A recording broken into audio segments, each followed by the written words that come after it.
Hey guys, and welcome to One Keys. In this lesson, I will talk about basic strumming with a pick, as well as few different chords so that you can even start playing some easy songs with just 2 to 3 chords. But before I begin, I will go over how to tune your guitar so that your guitar can sound good and in tune when you're strumming the chords.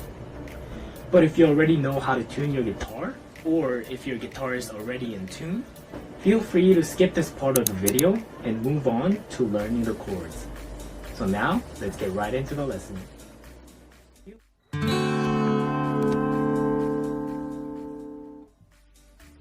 But before we start tuning, we have to know the note names for each string.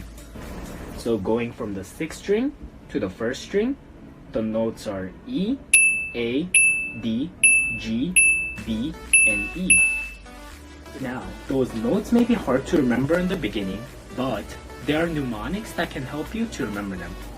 For example, one of the more popular ones is Eddie ate dynamite, goodbye Eddie. There are many other mnemonics online that you can choose from and remember, or you can even create your own. For example, eggs are delicious, go buy eggs. Now that we have the note names, let's move on to tuning. By turning these knobs, you can adjust how high or low the sound is, also known as the pitch for each string. For usual setups, turning it counterclockwise will tighten the string, raising the pitch, while turning it clockwise will loosen up the string, lowering the pitch. But your guitar might not be set up the same way, so you can also check by playing the string and turning the knob and seeing which way raises the pitch and which way lowers the pitch.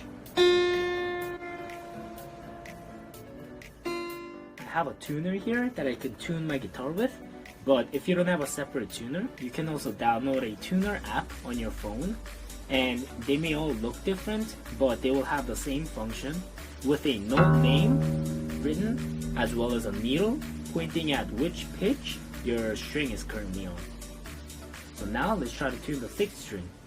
My 6th string should be an E, and when I play the string, it's showing me that it's in E, but the needle is pointing towards the left side, which means I need to raise the pitch.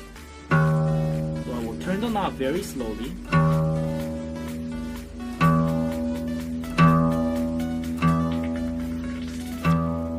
until the needle points to the middle. And now my 6th string is tuned, and you can move on to the next string. Yay! And you will repeat this process until you've tuned all your strings.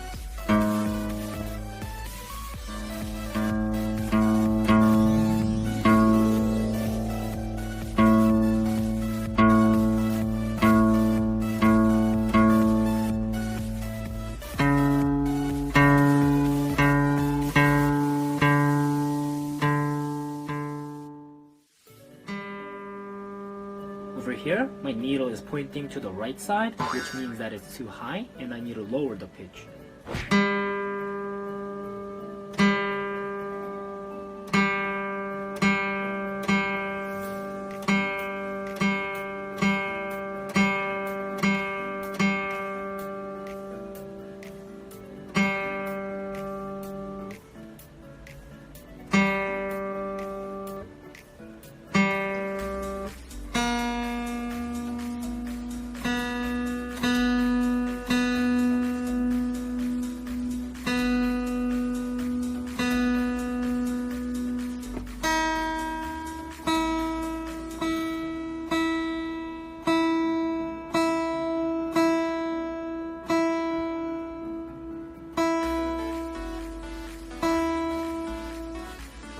Now that all of my strings are tuned, we are ready to play. One thing to note when you're tuning the strings is that your tuner may show a completely different note than what you're looking for. For example, when you're tuning the 6th string, instead of showing an E, it may show a C, D, F, or a G. In that case, that just means that you need to either raise or lower the pitch until you get to the E. If it's showing a B, C, or a D, it probably means that you need to raise the pitch until you get to the E. And if it's showing F, G, or even an A, that probably means that you need to lower the pitch until you get to the E. Now, grab your pick, but don't hold it so tight.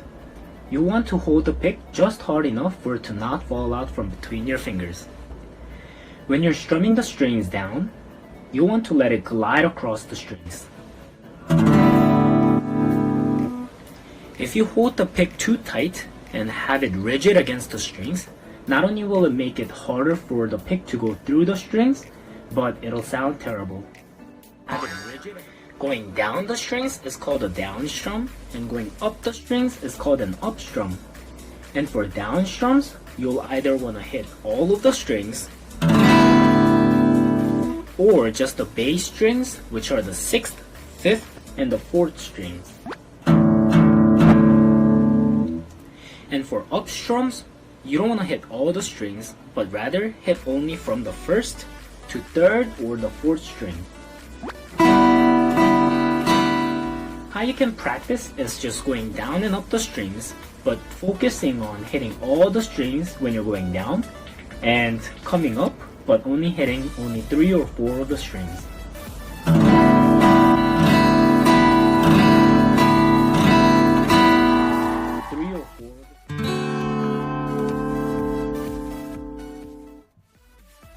Now let's move on to the chords. Today I will show you how to play the G chord and the C chord. For the G chord, your middle finger will go on the 3rd fret of the 6th string. Your index finger goes on the 2nd fret of the 5th string. And your pinky goes on the 3rd fret of the 1st string.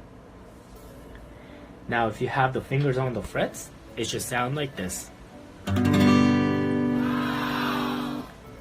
But if you're just starting out learning the guitar, it may sound more like this.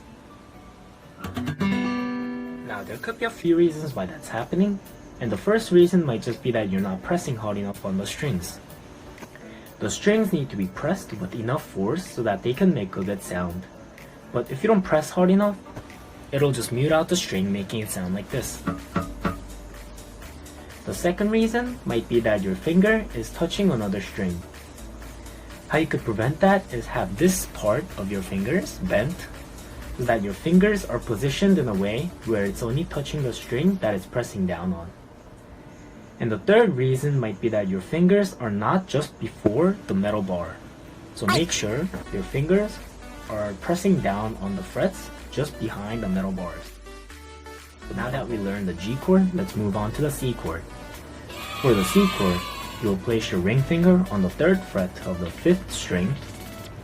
Your middle finger goes on the 2nd fret of the 4th string.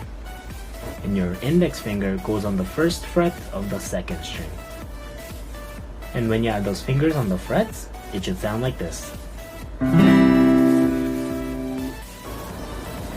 Now for chord practice, what you can do is you can go to the G chord and you can practice going back and forth between the G and the C. And you can repeat this process until you're comfortable moving around and switching from G to C. So how you can practice this is you can have a constant count up to 4, adding in a down strum on every one. And what you will need to do is switch the chords from G to C and C to G between every strum.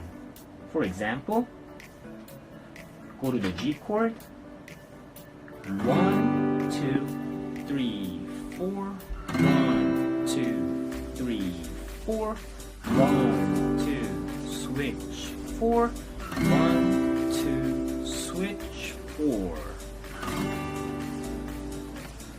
And as you get more and more comfortable doing this, you can also increase the speed or even only count up to 2 if you'd like. For example, 1, 2, 1, 2, 1, 2, 1, 2. Thank you guys for watching this video, and if you enjoyed the lesson, please subscribe and hit that like button, and I'll continue to upload more lessons as we go on. Hope you guys have a great day, and see you in the next lesson.